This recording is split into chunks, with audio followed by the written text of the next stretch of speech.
1997 and 2003 to promote the importance of organ and tissue donations. Please help me to offer George Marcello a very warm welcome.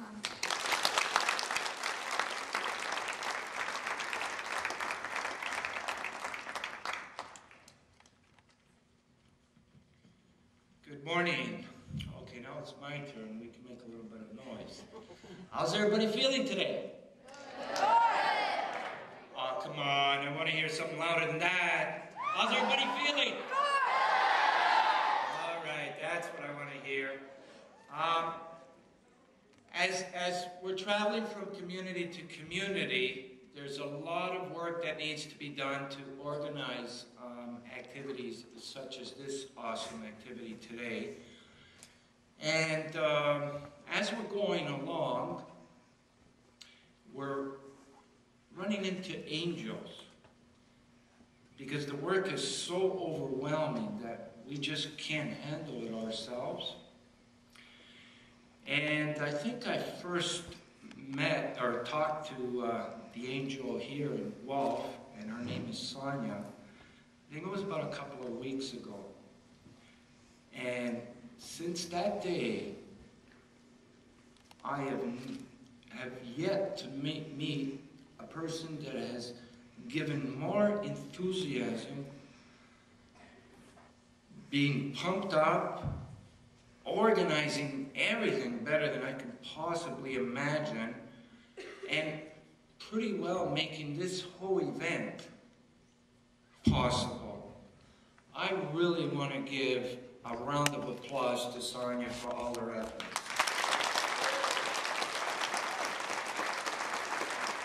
And he's on the road also with us.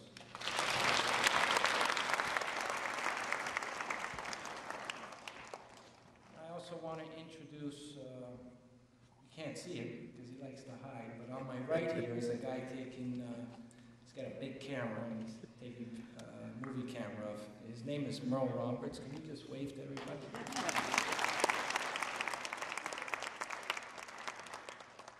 Merle and his team, his documentary team, Vivid Image Productions, have volunteered to come on the road with us for the entire year to document everything that goes on the road.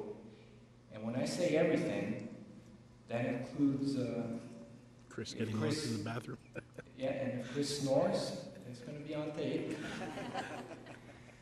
And also, Chris eats a lot too, by the way. And he's getting all that on tape. And one time he accidentally locked himself in a washroom at a hotel. And it took us a couple of hours to get him out.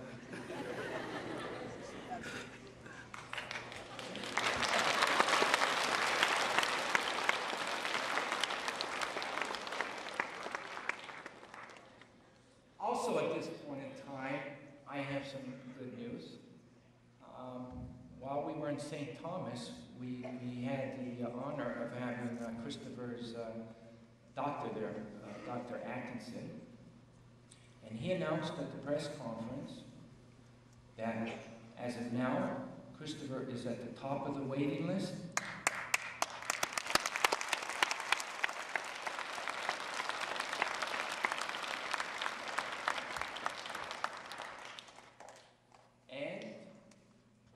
Pretty optimistic that within 2 months, Chris will be receiving his liver.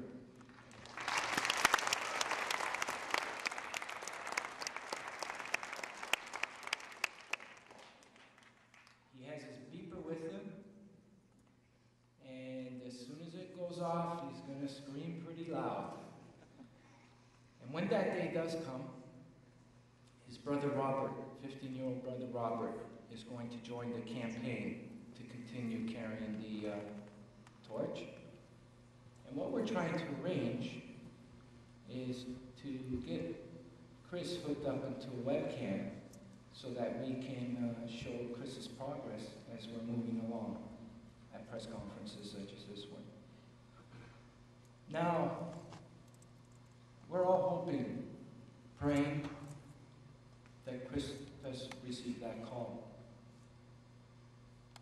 But Kristopher's wish isn't to help himself. His wish is to help save the nearly 4,000 Canadians on the waiting list. That's why he's doing this. He's not doing this for himself. And we think that's pretty awesome. Along the roads and trials and tribulations of building this campaign, we did get a lot of help, time, efforts from other individuals that we have called them angels for a while now. One of those individuals is a fellow resident of Guelph. His name is Mr. Mel Davis.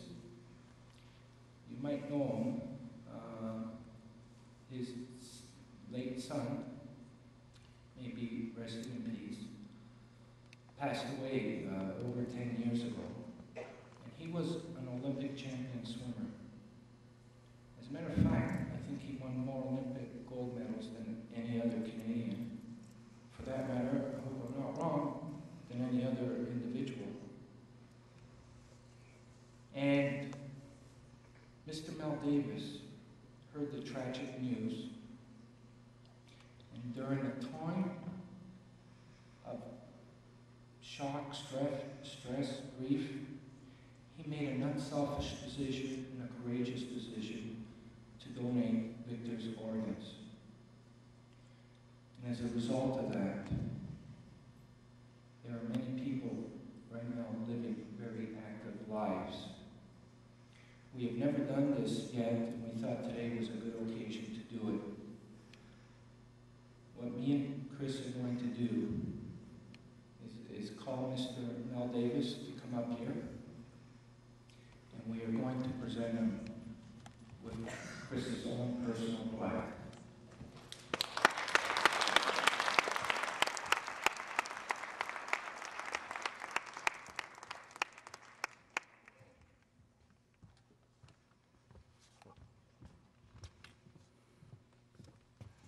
How about that?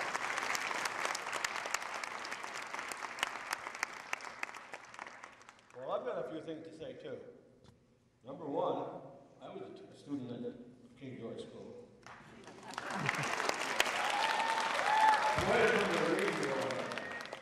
Victor also was a student at King George School. A lot of people have been saying that you should be signing your driver's licenses and so on. I think what you've got to do is, you've got to talk. I think that's the most important thing. You've got to let people know. You've got to let your mom, your dad, your kids, your aunts, your uncles, whatever. That's your wish in case something happens. Just in Victor's case, for example, 6 people received a second chance at life. 5 are still alive. As a matter of fact, the one that got Victor's organs, the lady that got Victor's liver, died. She was full of cancer. And the only organ that wasn't cancerous was the liver. George is living proof.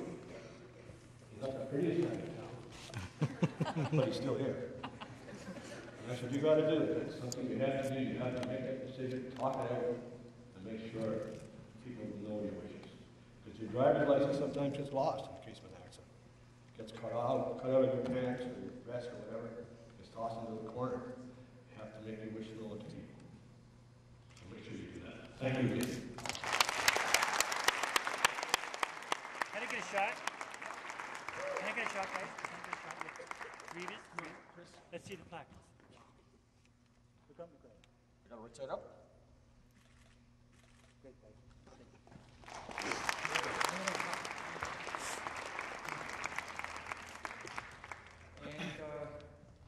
I also want to thank all the media that attended this, CKCO, Rogers, the Mercury, Magic, CJOY 106.1. And I was a resident here, by the way. I love Guelph, by the way. I've been living here I was living here for 10 years.